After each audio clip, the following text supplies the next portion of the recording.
Hello friends, எல்லோருக்கும் வணக்கம். Welcome to young investor channel. Actually markets பார்த்துருப்பீங்க. மார்க்கெட் இன்றைக்கி ஒரு பாசிட்டிவ் ட்ரெண்டில் தான் க்ளோஸ் ஆயிருக்கு.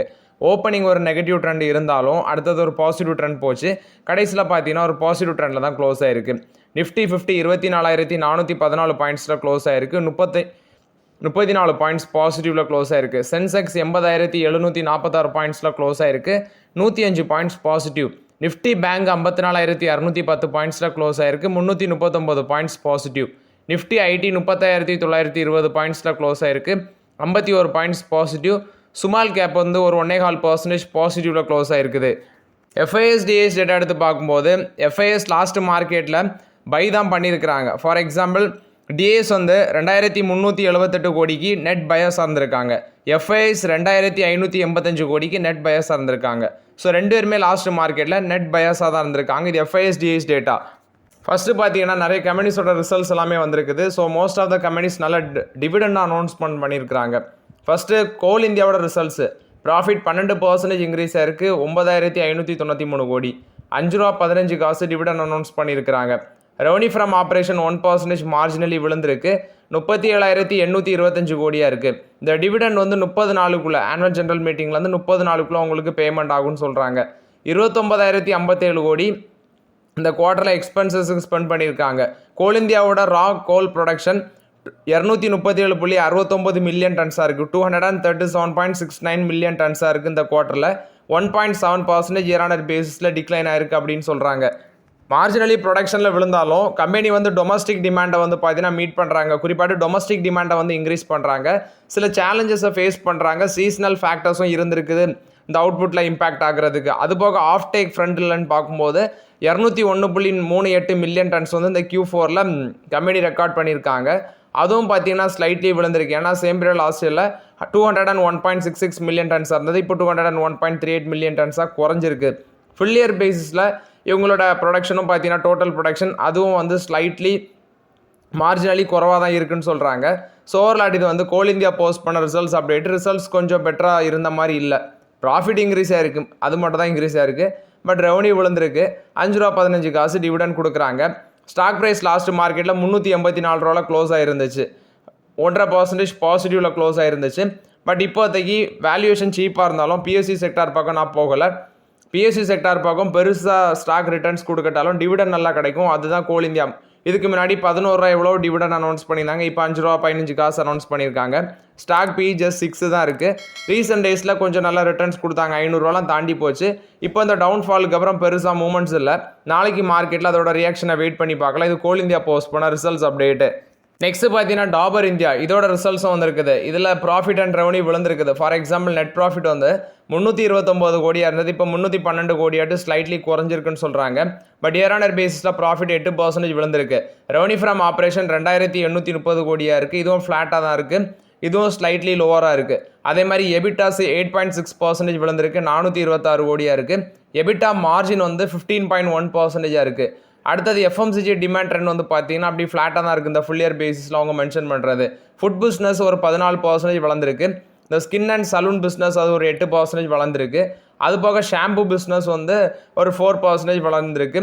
பேட் ஷாப் போர்ட்ஃபோலியோ வந்து இவங்களோட வால்யூம் க்ரோத்துக்கு 11% வந்து கான்ட்ரிபியூட் பண்ணுது. டாபர் என்ன சொல்கிறாங்கன்னா எங்களோட மார்க்கெட் ஷேர் வந்து போர்ட்ஃபோலியோ அக்ராஸ் 90% இம்ப்ரூவ் ஆயிருக்குன்னு சொல்கிறாங்க. நெக்ஸ்ட் பார்த்தீங்கன்னா இந்தியன் பிஸ்னஸில் சில ப்ரெஷர் இருக்குது. அதாவது இந்தியன் பிஸ்னஸில் நாங்கள் ப்ரெஷரை ஃபேஸ் பண்ணுறோம். இன்டர்நேஷ்னல் பிஸ்னஸில் பார்க்கும்போது எக்ஸ்டர்னல் என்விரான்மெண்ட் நல்லா இருக்குன்னு தான் சொல்கிறாங்க. குறிப்பாட்டி இன்டர்நேஷ்னல் பிஸ்னஸோட அந்த கான்ஸ்டன்ட் கரன்சி க்ரோத்து 19% இருக்குது. சேம் பீரியட் லாஸ்ட் இல்லை அது 17% தான் இருந்துச்சு. அர்பன் அண்ட் ரூரல் மார்க்கெட் இந்த போத் மார்க்கெட்லேயே நாங்கள் ஃபோக்கஸ் பண்ணிட்டு தான் இருக்கிறோன்னு சொல்லி டாபர் இந்தியாவோட CEO அப்டேட் கொடுக்குறாங்க. ₹5.25 டிவிடெண்ட் அனௌன்ஸ் பண்ணியிருக்காங்க. இதுவும் பார்த்தீங்கன்னா ரெக்கார்ட் டேட் அது எப்போ பேமெண்ட் அதெல்லாமே புறம் அப்டேட் பண்ணுவோன்னு சொல்கிறாங்க. ஸ்டாக் ப்ரைஸ் 480 ரூபா இருக்குது. பட் வேல்யூஷன் ரொம்பவே ஹை. இப்போதை வெயிட் தான் பண்ண முடியும். இது போக டாபர் இந்தியா என்ன அப்டேட்டும் சொல்கிறாங்க. குறிப்பாட்டு அவங்களோட நான் பெர்ஃபார்மிங் போர்ட்ஃபோலியோவாக இருக்கிற இந்த டீ, டயப்பர்ஸ், சானிடைசிங் செக்மெண்ட் இதெல்லாமே பார்த்தீங்கன்னா நாங்கள் எக்ஸிட் பண்ணிவிட்டு அவங்களோட கோர் போர்ட்ஃபோலியோவில் வந்து ஃபோக்கஸ் பண்ண போகிறோம். ப்ரீமியமைசேஷனை வந்து இம்ப்ரூவ் பண்ண போகிறோம் அப்படின்னு சொல்லி அப்டேட் கொடுக்குறாங்க. நான் பெர்ஃபார்மிங் கேட்டகரிஸை ஐடென்டிஃபை பண்ணி அதை எக்ஸிட் பண்ணிவிட்டு கோர் போர்ட்ஃபோலியோவை டெவலப் பண்ணி ப்ரீமியமைசேஷனை வந்து டெவலப் பண்ண இருக்கிறோன்னு சொல்லி அப்டேட் கொடுக்குறாங்க. இதுவும் இந்த டாபர் இந்தியா தான் இந்த அப்டேட்டை ஷேர் பண்ணுறாங்க. நெக்ஸ்ட் ஒரு நண்பர் கமெண்ட்டில் கேட்டிருந்தாரு பஜாஜ் ஹவுசிங் ஃபினான்ஸை இப்போ வாங்கலாமா அப்படின்னு சொல்லி கேட்டிருக்காரு. 119 ரூபா இருக்குது. 1.5% லாஸ்ட் மார்க்கெட் பாசிட்டிவில் க்ளோஸ் ஆயிருக்கு. இது நான் முன்னாடி அப்டேட் பண்ணியிருந்தேன். ஒரு 80 ரூபா 70 ரூபா அந்த பட்சத்தில், அதாவது அட்லீஸ்ட் ஒரு 100 ரூபாய்க்குலாம் வரட்டு நம்ம அப்புறம் டிஸ்கஸ் பண்ணலான்னு சொல்லி. ஸ்டில் இதோட வேல்யூஷன் ஜாஸ்தியாக தான் இருக்குது. ஆப்பர்ச்சுனிட்டி வரும்போது நான் டிஸ்கஸ் பண்ணுறேன். ஏன்னா நானும் இந்த ஸ்டாக்கில் வந்து ஒரு கண்ணு வச்சுட்டு தான் இருக்கிறேன். ஆப்பர்ச்சுனிட்டி வரும்போது டெஃபினட்டாக பஜாஜ் ஹவுசிங் ஃபினான்ஸில் உங்களுக்கு அப்டேட் பண்ணுறேன். நெக்ஸ்ட்டு பார்த்தீங்கன்னா எஸ் பேங்க். லாஸ்ட் மார்க்கெட்டில் ஒரு பாசிட்டிவ் ட்ரெண்ட் இருந்துச்சு. இன்றைக்கும் பார்த்தீங்கன்னா ஒரு 3% பாசிட்டிவ் போச்சு. கடைசியில் வந்து 2.5% பாசிட்டிவில் க்ளோஸ் ஆயிருக்கு. எஸ் பேங்கில் அமித் கோயல், அதாவது பேஸ் 360ஓட ஸ்ட்ராட்டஜிஸ்ட், சீஃப் குளோபல் ஸ்ட்ராட்டஜிஸ்ட், இவர் வந்து cofounder Amit Goyal. Asset management company இந்த கம்பெனி. ஸோ அவர் வந்து என்ன சொல்லியிருக்காருன்னா, அக்ரெசிவாட்டு இந்த எஸ் பேங்கில் வாங்கியிருக்காரு. நெக்ஸ்ட் ஃபியூ மந்த்ஸில் இந்த எஸ் பேங்க் வந்து ஒரு 15 to 20% ரிட்டர்ன்ஸ் கொடுக்கும் அப்படின்னு சொல்லி அவர் இன்னைக்கு காலையில், அதாவது 7ஆம் தேதி மார்க்கெட் காலையில் வந்து பார்த்தீங்கன்னா அக்ரெசிவாட்டு பர்ச்சேஸ் பண்ணியிருக்காரு எஸ் பேங்க். ஸோ ஓவர்லாட் இது வந்து பார்த்தீங்கன்னா எஸ் பேங்கில் அவர் எதிர்பார்க்குறது நெக்ஸ்ட் ஃபியூ மந்த்ஸில் 15 to 20% ரிட்டர்ன் கிடைக்க சான்சஸ் இருக்குது அப்படின்னு சொல்லி அவரோட கருத்தை சொல்லியிருக்காரு. நெக்ஸ்ட் பார்த்தீங்கன்னா வோல்டாஸோட Q4 ரிசல்ட்ஸ் வந்திருக்குது. வோல்டாஸ் ப்ளூ ஸ்டார் 2 பேருமே ஒரே நாளில் ரிசல்ட்ஸ் அனௌன்ஸ் பண்ணியிருக்காங்க. ஃபார் எக்ஸாம்பிள் 2 பேருமே ஒரே பிஸ்னஸில் இருக்கிறது தான். ஏசி, அடுத்து அந்த ரெஃப்ரிஜிரேட்டர் அதில் இருக்கிறது. வோல்டாஸோட ப்ராஃபிட் பார்க்கும்போது டபுளாக இருக்குது. 116 கோடியாக இருந்தது 241 கோடி பேருக்கு 108% இன்க்ரீஸ் ஆயிருக்கு. ரெவன்யூ 13.4% இன்க்ரீஸ் ஆயிருக்கு 4768 கோடி. எபிட்டா வந்து 74.6% இன்க்ரீஸ் ஆயிருக்கு 332.8 கோடியாக இருக்குது. இது போக ஆப்ரேட்டிங் மார்ஜின் 7% ஆட்டு இருக்குது. 7 ரூபா கம்பெனியோட போர்டு வந்து பார்த்தீங்கன்னா டிவிடன் அனௌன்ஸ் பண்ணியிருக்காங்க. ஸோ ஓவர்லாட் ரிசல்ட்ஸ் பக்காவான ரிசல்ட்ஸு. ஆக்சுவலி உங்களுக்கு இப்போ வந்து பார்த்தீங்கன்னா டிமாண்ட் இந்த டைமில், அதாவது இந்த மே டு ஜூன் வரைக்கும் டிமாண்ட் பக்காவாக இருக்கும். அந்த மாதிரி சுச்சுவேஷனில் அந்த கம்பெனிஸ் வந்து ப்ராஃபிட் பண்ணுறது இயல்பு தான். பட் ஒரு நல்ல ரிசல்ட்ஸ் வந்து போஸ்ட் பண்ணியிருக்கிறாங்க வோல்டாஸு. பட் இப்போதைக்கு ஆப்பர்ச்சுனிட்டி அப்படின்னா 1249 ரூபாவில் இருக்குது. 57 டைம்ஸ் ஏர்னிங்ஸில் இருக்குது. ஆல்ரெடி கன்சிடர் பண்ணியிருக்கீங்கன்னா வச்சுக்கோங்க. பட் இப்போதைக்கு ஃப்ரெஷ் என்ட்ரி இதுலேயும் ஆப்பர்ச்சுனிட்டி கிடையாது. நெக்ஸ்ட் பார்த்தீங்கன்னா ப்ளூ ஸ்டார், இவங்களும் ரிசல்ட்ஸ் அனௌன்ஸ் பண்ணியிருக்காங்க. நெட் ப்ராஃபிட் 193 கோடி பண்ணியிருக்காங்க. 20.6%, 20.6% ப்ராஃபிட் இன்க்ரீஸ் ஆயிருக்கு. ரெவன்யூ 20.8% இன்க்ரீஸ் ஆயிருக்கு 4019 கோடியாக இருக்குது. இது போக எபிட்டா 15.5% இன்க்ரீஸ் ஆயிருக்கு. எபிட்டா மார்ஜின் 7% ஆட்டு குறைஞ்சிருக்கு. ஏன்னா சேம் பீரியட் லாஸ்ட் இல்லை 7.3% அந்த இப்போ குறைஞ்சிருக்கு. இவங்க வந்து பார்த்தீங்கன்னா கூலிங் அண்ட் ரெஃப்ரிஜரேஷன் மார்க்கெட்டில் வந்து ஒரு ஸ்ட்ராங் பெர்ஃபார்மன்ஸ் பண்ணிகிட்டு இருக்கிறாங்க. இவங்களோட போர்ட்ஃபோலியோன்னு பார்க்கும்போது டைவர்சிஃபைட் போர்ட்ஃபோலியோ, டிஸ்ட்ரிபியூஷன் நெட்வொர்க்கையும் இவங்க எக்ஸ்பேண்ட் பண்ணியிருக்கிறாங்க. ஸோ ஓவர்லாட்டு கவர்மெண்ட்டோட இன்சென்டிவ்ஸும் இவங்களுக்கு கிடச்சிருக்குன்னு சொல்கிறாங்க. 9 ரூபா ப்ளூ ஸ்டார் டிவிடெண்டு, அவங்க 7 ரூபா அனௌன்ஸ் பண்ணியிருக்காங்க. இவங்க 9 ரூபா கொடுக்குறாங்க ப்ளூ ஸ்டாரு. ஸோ இது வந்து பார்த்தீங்கன்னா 2 பேருமே ஒரே பிஸ்னஸில் இருக்கிற கம்பெனி, டிவிடெண்ட் அள்ளி வீசுகிறாங்க. வோல்டாஸ், மறுபடியும் சொல்கிறேன், வோல்டாஸ் 7 ரூபா, ப்ளூ ஸ்டார் வந்து 9 ரூபா கொடுத்துருக்குறாங்க. இதில் ஆப்பர்ச்சுனிட்டி இருக்கான்னு பார்த்தா 1680 ரூபாவில் இருக்குது. இதுவும் பார்த்தீங்கன்னா 61 டைம்ஸ் மேலே பி ரேஷியோ இருக்குது.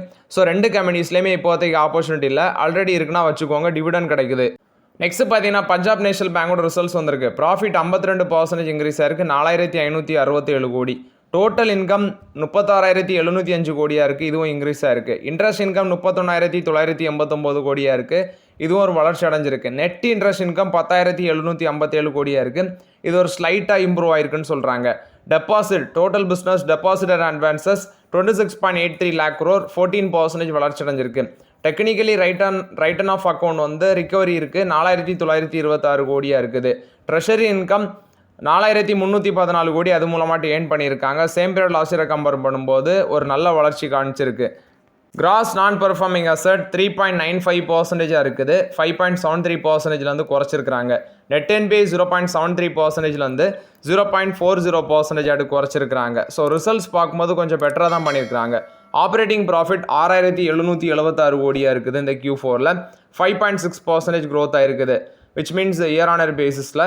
அதே குவார்டர் ஆன் குவார்டர் பேசிஸில் 7.6% க்ரோத்து. காசா, அதாவது current accounts and savings account deposit 5,73,543 கோடியாக இருக்குது. 5.8% க்ரோத் ஆயிருக்கு. டோட்டல் ரீட்டைல் கிரெடிட் அது வந்து பார்த்தீங்கன்னா 16.5% இன்க்ரீஸாக இருக்குது. பேங்க் வந்து கோர் ரீட்டைல் அட்வான்சஸ் 18.2% இன்க்ரீஸாக இருக்குது. ஹவுசிங் லோன் 18.3% இன்க்ரீஸாக இருக்குது. வெஹிக்கிள் லோன் 25.5% இன்க்ரீஸாக இருக்குது. அக்ரிகல்ச்சர் அட்வான்சஸ் 14.2% இன்க்ரீஸாக இருக்குது. எம்எஸ்எம்இ அது வந்து 16.8% இன்க்ரீஸாக இருக்குது. ரேம் ரீட்டைல் அக்ரிகல்ச்சர் எம்எஸ்எம்இ 15.89% இன்க்ரீஸாக இருக்குது அதோட அட்வான்சஸ். டிஜிட்டல் டிரான்சாக்ஷன் 997 கோடியாக இருக்குது இந்த ஃபினான்ஷியல் 25ல். இதுவும் 51% இன்க்ரீஸாக இருக்குது. ஆக்டிவேட்டட் யூசர்ஸ் 214 லேக்காக இருக்குது. இதுவும் பார்த்தீங்கன்னா இன்க்ரீஸ் ஆயிருக்கு 23%. யூபிஐ டிரான்சாக்ஷன் 314 லேக்ஸாக இருக்குது இந்த ஃபினான்ஷியல் 25ல் 160% இன்க்ரீஸ் ஆயிருக்கு. பேங்க் வந்து 10,189 டொமஸ்டிக் பிரான்ச்சஸ் ஆப்ரேட் பண்ணுறாங்க, 2 இன்டர்நேஷனல் பிரான்ச்சஸ் ஆப்ரேட் பண்ணுறாங்க. 63.4% வந்து பார்த்தீங்கன்னா ரூரல் அண்ட் செமி அர்பன் ஏரியாஸில் தான் இவங்களோட பேங்க் வந்து லொக்கேட்டட் ஆகிருக்குது. போர்டு வந்து பார்த்தீங்கன்னா 8,000 கோடி வந்து பேசல் 3 காம்ப்ளைண்ட் பாண்ட்ஸ் மூலமாட்டும் ரைஸ் பண்ண போகிறாங்க. 4,000 கோடி வந்து டயர் 1 பாண்ட்ஸ் மூலமாட்டும், அடிஷ்னல் வந்து டயர் 2 பாண்ட்ஸ் மூலமாட்டும் ரைஸ் பண்ண போகிறாங்க.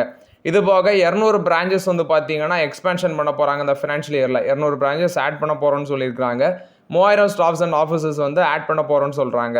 ₹2.90 டிவிடன் அனௌன்ஸ் பண்ணியிருக்காங்க. இந்த ஸ்டாக் ப்ரைஸ் வந்து நான் பார்த்தேன், ₹94 க்ளோஸ் ஆயிருக்கு, ஒரு ஃப்ளாட் நெகட்டிவில் க்ளோஸ் ஆச்சு. பட் வேல்யூஷன் சீப்பாக இருந்தாலும் நான் வந்து பிஎஸ்சி பேங்க் பக்கம் போக மாட்டேன். இது என்னோட ஓன் ஒப்பீனியன். பட் ரிசல்ட்ஸ் கொஞ்சம் பெட்டராக இருக்குது. நீங்கள் உங்களோட ஓன் ஒப்பீனியனை நீங்களே எடுத்துக்கோங்க. நெக்ஸ்ட்டு டாடா கெமிக்கல்ஸோட ரிசல்ட்ஸ். நெட் லாஸ் வந்து 56 கோடி இந்த குவார்ட்டரில் பண்ணியிருக்கிறாங்க. 850 கோடியாக இருந்துச்சு, அதாவது net loss same period loss இல்லை. இப்போ 56 கோடியாக குறைஞ்சிருக்குன்னு சொல்கிறாங்க. அதே மாதிரி அவங்களோட ரெவன்யூ ஃப்ரம் ஆப்ரேஷன் 1% இன்க்ரீஸ் ஆயிருக்கு, 3,509 கோடியாக இருக்குது.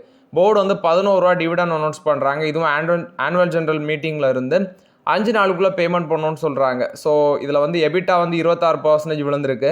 எபிட்டா மார்ஜினும் 9.3% சுருங்கி இருக்குது. ஸோ ஓரலாட்டி இதில் கவனிக்க வேண்டியது. பட் நான் இப்போதைக்கு இதில் ஃபோக்கஸ் பண்ணல. வேல்யூஷன் வந்து கொஞ்சம் குறவாக இருந்தாலும் நான் இதில் ஃபோக்கஸ் பண்ணல. ₹825 இருக்குது. டாடா குழுமத்தில் இந்த கம்பெனிஸ் பக்கம் இப்போதைக்கு நான் போகலை. இதில் வந்து பிஸ்னஸ் இப்போதைக்கு டேக் ஆஃப் ஆகிறது கொஞ்சம் டைம் எடுக்கும். அதனால் இப்போதைக்கு நான் அந்த கம்பெனி பக்கம் இருந்து ஒதுங்கி இருக்கிறேன். டாடா குழுமத்தில் இப்போதைக்கு என்னோடய ஃபோக்கஸ் டாடா மோட்டார்ஸ் மட்டும்தான்.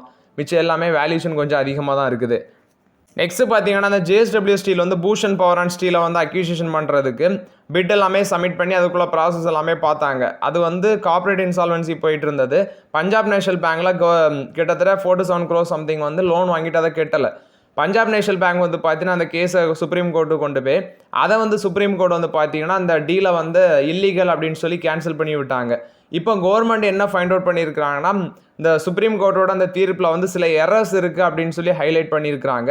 பட் என்ன நடக்க போகுதுன்னு தெரில. NCLT, NCLAT இவங்க எல்லாம் என்ன சொல்ல போகிறாங்கன்னு தெரில. அவங்களோட ஒப்பீனியன் படி தான் அடுத்த கட்ட நடவடிக்கைகள் இருக்கும். அது வரைக்கும் நம்ம வெயிட் பண்ணி தான் ஆகணும். இது JSW ஸ்டீலில் கவர்மெண்ட் வந்து இந்த அப்டேட்டை கொடுக்குறாங்க. நெக்ஸ்ட் லூப்பின் வந்து ஒரு ஷைஷூர் ட்ரக்கை வந்து லான்ச் பண்ணியிருக்கிறாங்க. LC கார்பாக்சிஃபின் அசிட்டேட் அப்படிங்கிற ஒரு ட்ரக்கு. இது வந்து யூஎஸில் வந்து கொண்டு போவாங்க. குறிப்பாட்டு US FDAவோட அப்ரூவலுக்கு அப்புறம் யூஎஸில் கொண்டு போவாங்க அப்படின்னு சொல்கிறாங்க. ஸோ ஓவர்லாட்டு இந்த அசிடேட் டேப்லெட்டில் வந்து பார்த்தீங்கன்னா US FDA அப்ரூவலுக்கு அப்புறம் USAயில் கொண்டு போவாங்க. 200 mg, 400 mg, 600 mg, 800 mg இப்படி இந்த வேரியன்ட்ஸ் எல்லாமே இருக்குது. இது வந்து பார்த்தீங்கன்னா குறிப்பாட்டு 4 years அந்த ஏஜில் இருக்க பேஷண்ட்ஸுக்கு வந்து யூஸ் பண்ணலான்னு சொல்கிறாங்க. இது வந்து லூப்பின் இந்த பாசிட்டிவ் அப்டேட்டை கொடுத்துருக்காங்க. ஸோ ஓகே ஃப்ரெண்ட்ஸ், ஆக்சுவலி இந்த வீடியோவில் சில இம்பார்ட்டன்ட் அப்டேட்ஸ் எல்லாமே டிஸ்கஸ் பண்ணோம். அந்த வீடியோ உங்களுக்கு பயனுள்ளதாக இருந்துச்சுன்னா லைக் பண்ணுங்கள், சப்ஸ்கிரைப் பண்ணுங்கள், கமெண்ட் பண்ணுங்கள். Okay friends, thank you.